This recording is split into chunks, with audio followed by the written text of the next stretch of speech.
പെട്ടെന്ന് പെയ്തിറങ്ങിയ കനത്ത മഴയിൽ തെക്കൻ ചൈന വലയുകയാണ്. പല പ്രദേശങ്ങളും വെള്ളത്തിനടിയിൽ. 140 വർഷത്തിനിടെ ഇങ്ങനെ ഒരു മഴ ഉണ്ടായിട്ടില്ലെന്ന് കാലാവസ്ഥാ വിദഗ്ധരും പറയുന്നു. അതിനിടയിലാണ് ജനങ്ങളെ ആശങ്കയിലാക്കി ഒരു പഠനം വന്നത്. ചൈന മുങ്ങിക്കൊണ്ടിരിക്കുന്നുവെന്ന്. ഇത് അപകടത്തിലാക്കുന്നത് 270 ദശലക്ഷം ജനങ്ങളെയും.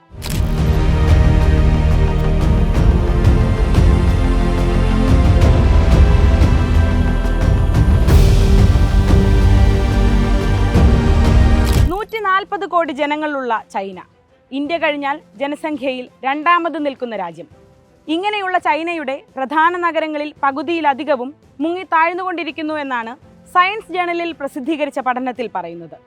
100 വർഷത്തിനുള്ളിൽ ചൈനയുടെ നഗര തീരദേശ ഭൂമിയുടെ 1/4 പ്രദേശം സമുദ്രനിരപ്പിനും താഴെയാകുമെന്നും പഠനത്തിൽ പറയുന്നു.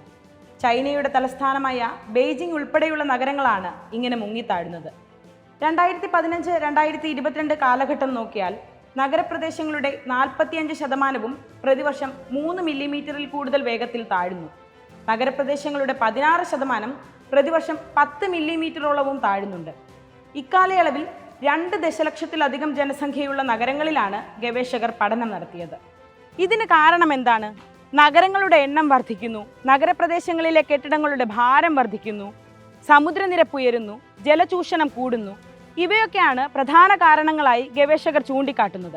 2023 housing and urban rural development മിനിസ്ട്രിയുടെ കണക്ക് പ്രകാരം ചൈനയിൽ 600 മില്യൺ, അതായത് 60 കോടി അമ്പരചുംബികളായ കെട്ടിടങ്ങളാണുള്ളത്. ഈ കെട്ടിടങ്ങളുടെ ഭാരം ഒന്ന് ആലോചിച്ചു നോക്കൂ. ഇത് മാത്രമല്ല, ഭൂഗർഭജലം ചൂഷണം ചെയ്യുകയാണ് ചൈന. കൽക്കരി ഖനനം, എണ്ണ ഖനനം ഇതൊക്കെ മൂലം ഭൂമിക്കടിയിൽ പൊള്ളയായ ഇടങ്ങൾ ഉണ്ടാകുന്നു.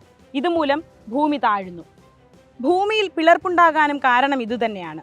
കഴിഞ്ഞ വർഷം ടിയാൻജിൻ നഗരത്തിലെ റോഡുകളിൽ പെട്ടെന്ന് പിളർപ്പുകൾ ഉണ്ടായതും നിരവധി പേരെ മാറ്റിപ്പാർപ്പിച്ചതും നമ്മൾ ഓർക്കണം. ചൈനയെ കാത്തിരിക്കുന്നത് എന്താണ്? പ്രളയ സാധ്യത കൂടുന്നു, പ്രത്യേകിച്ചും തീരപ്രദേശങ്ങളിൽ. ഒരു ചെറിയ മഴയിൽ പോലും നഗരങ്ങൾ വെള്ളത്തിനടിയിലാകും. ഇപ്പോൾ സംഭവിക്കുന്ന പ്രളയം പോലും ജനങ്ങളെ എത്രത്തോളം ബുദ്ധിമുട്ടിക്കുന്നു എന്നതിന് നാം സാക്ഷികളാണ്. എന്താണ് ഇതിനൊരു പോംവഴി? ചൈനീസ് സർക്കാർ എന്തു ചെയ്യുന്നു? ഭൂഗർഭജല ഉപയോഗം കുറയ്ക്കുന്നതിനായി ബെയ്ജിംഗ് പുതിയ നിയമം കൊണ്ടുവന്നു. ഷാങ്ഹായ് നഗരവും പരിസര പ്രദേശങ്ങളും ജല ഉപയോഗത്തിൽ നിയന്ത്രണങ്ങളും കൊണ്ടുവന്നു. പക്ഷേ ഇതൊന്നും പര്യാപ്തമല്ല. എല്ലാ നഗരങ്ങളിലേക്കും ഈ മുൻകരുതലുകൾ നീളേണ്ടതുണ്ട്. ചൈന മാത്രമല്ല ഇങ്ങനെ ഒരു പ്രശ്നം നേരിടുന്നത്. Japan, UK, Italy, America, Thailand, Indonesia, Netherland തുടങ്ങിയ രാജ്യങ്ങളും സമാന പ്രശ്നം നേരിടുന്നുണ്ട്. പക്ഷേ കണ്ടുപഠിക്കേണ്ടത് ഈ പ്രശ്നത്തോടുള്ള അവരുടെ സമീപനമാണ്, അത് ചെറുക്കാൻ അവർ സ്വീകരിക്കുന്ന നടപടികളാണ്. ഇന്തോനേഷ്യ ഒരു പുതിയ തലസ്ഥാനം തന്നെ പടുത്തുയർത്തിക്കൊണ്ടിരിക്കുകയാണ്. ജക്കാർത്തയ്ക്ക് പകരം ന്യൂ സെന്റാറയെ ഈ വർഷം തന്നെ തലസ്ഥാന നഗരമായി പ്രഖ്യാപിക്കുമെന്നാണ് റിപ്പോർട്ടുകൾ പറയുന്നത്. ജപ്പാനിൽ ടോക്കിയോയിലും ഒസാക്കയിലും സുസ്ഥിര ഭൂഗർഭജല പരിപാലനത്തിലൂടെ നഗരം മുങ്ങുന്നതിൻ്റെ തോത് കുറച്ചു. ഈ മുന്നറിയിപ്പ് കണക്കിലെടുത്തില്ലെങ്കിൽ, വേണ്ട നടപടികൾ സ്വീകരിച്ചില്ലെങ്കിൽ ഒരുപക്ഷെ വരും വർഷങ്ങളിൽ ഭൂമുഖത്തു നിന്ന് പല നഗരങ്ങളും അപ്രത്യക്ഷമായേക്കും.